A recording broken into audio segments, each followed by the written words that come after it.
Los saluda Jesús Eduardo Hernández Cruz. Yo soy psicólogo de la USAER 21 y en estos últimos días he tenido una serie de reflexiones con algunos compañeros y docentes de la escuela regular, de las escuelas regulares a donde tengo la labor de hacer un acompañamiento con estos colectivos. Con estos colectivos docentes hemos estado como encarando una dificultad, ¿no? Y me gustaría tomar este espacio como una manera de continuar con esas reflexiones. De momento es complicado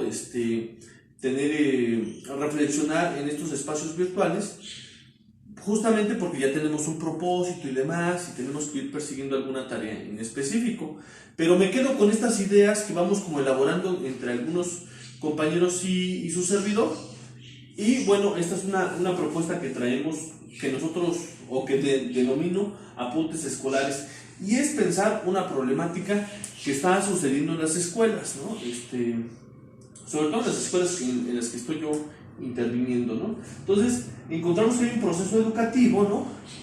Este proceso educativo que es a distancia, ¿no? Que en la mayoría de los casos conlleva mandar tareas, mandar trabajos, y que el alumno los regrese y hacer una revisión de estos y hacer un acompañamiento más o menos en este modo.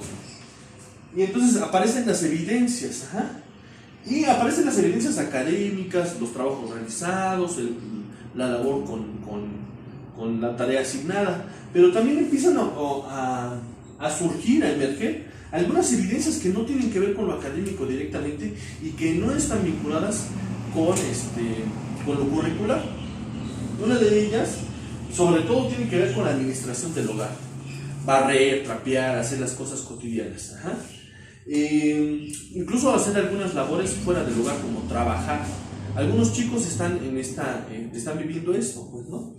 Entonces, de momento nos preguntan en los colectivos: ¿qué hacemos con estas cosas? Que va a trabajar, ahí hace la tarea. Entonces vemos que hay más que nunca, hoy se demuestra que lo educativo tiene mucho de la administración del hogar. Incluso para desarrollar mi profesión, yo también tengo que hacer una administración de mi hogar, una gestión de mi hogar. Y los alumnos igual, para continuar con su proceso educativo, tienen que hacer una administración del hogar. Entonces, ahí los docentes, ahí donde están trabajando, donde ponen el cuerpo, aparecen estas otras circunstancias.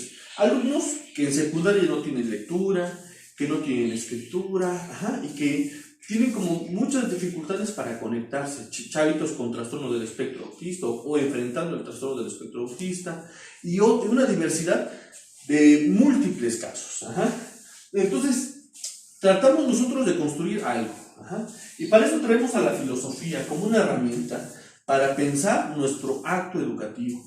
En este caso, yo traigo un filósofo que se llama Michel de Certeau, que justamente su texto, en 2 tomos, escribe la invención de lo cotidiano.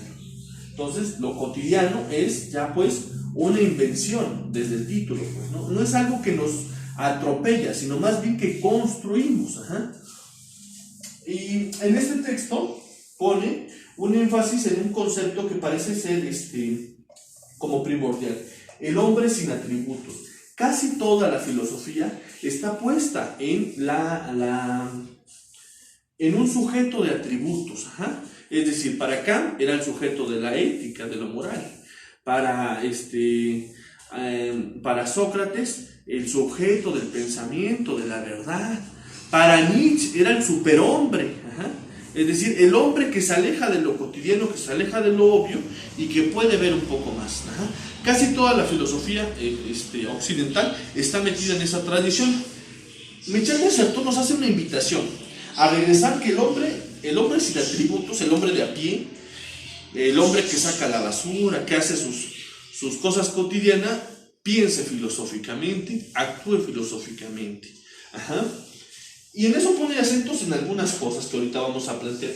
Y esto también podemos pensar que, la propuesta que yo traigo es pensar una educación de lo cotidiano. Es pensar el acto pedagógico, la tarea educativa como desde lo cotidiano. No desde estos Estos adultos que nos ponemos de acuerdo para saber qué es importante que aprenda un alumno, sino al contrario, el aprendizaje no ocurre en mi pizarrón, sino en la cabeza de los niños, en las mentes y en los cuerpos de los chavitos. Entonces, justamente es regresar a lo cotidiano, no a mi construcción cotidiana, sí un poco para pensar mi labor profesional, sino a lo cotidiano de los alumnos. Y entonces, este hombre de los atributos se contrapone al alumno de los atributos que nosotros tenemos como enmarcados, ¿no? El alumno de la capacidad, ¿no? El alumno de la competencia, ¿no? El alumno de la autonomía, el alumno del saber, el saber hacer, el saber convivir, ¿no? Etcétera. Justamente, ¿no?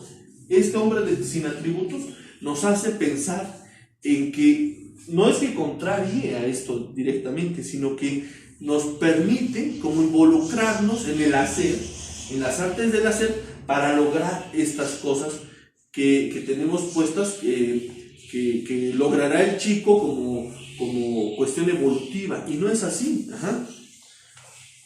Descertó entonces nos invita a pensar en habitar, en cocinar, en leer.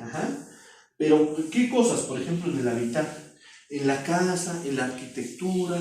Entonces, esto de habitar, de crear ambientes, nos propone, por ejemplo, no educar al niño, sino educar los ambientes. Si el niño no tiene dónde estudiar, si el niño no tiene dónde hacer, ¿no? Pues difícilmente va a poder combinar su vida cotidiana con esta escuela que se le viene y se le mete a la casa, ¿no?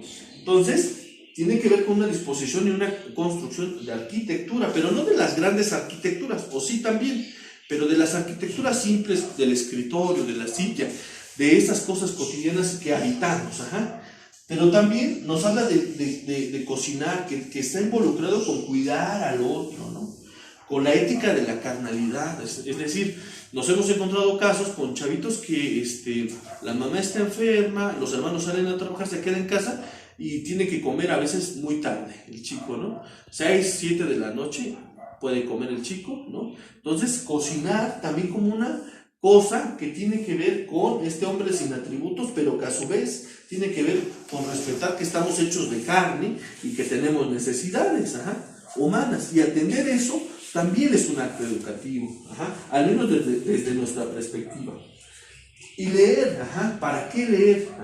Primero, leer, pero no solamente los libros, sino uno lee todo el tiempo. Entonces hablamos ya de textos más de libros, desde publicidad, desde cosas que están puestas en lo cotidiano. ¿Para qué?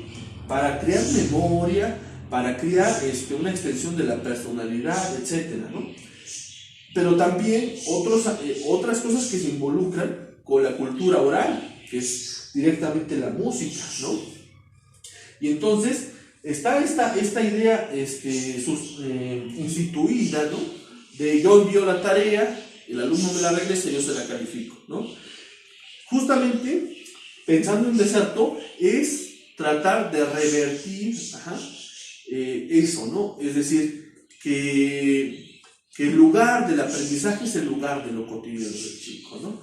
Y entonces, proponemos nosotros, estamos pensando en diferentes dispositivos educativos que nos permitan atender estas necesidades, que pueden ser huertos, pueden ser recetarios, museotecas, libros de experiencia, álbumes de fotografías, visitas y acompañar, ¿no? Que justamente tiene que atender lo cotidiano. Esta es un poco de la propuesta y de la reflexión que venimos trabajando. Gracias.